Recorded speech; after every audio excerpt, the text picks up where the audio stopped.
የመጣ አይገባም አትበሉ አይገባም አትበሉ አባክኖ የመጣ አይገባም አትበሉ አይገባም አትበሉ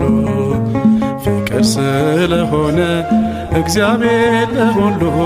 እግዚአብሔር ለሁሉ ልጅ ቤቱን ይወርሳል እንደ ተስፋ ቃሉ እንደ ተስፋ ቃሉ የተወደደ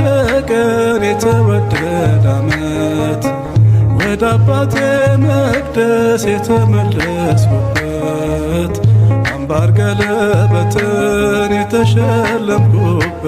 የተወደደ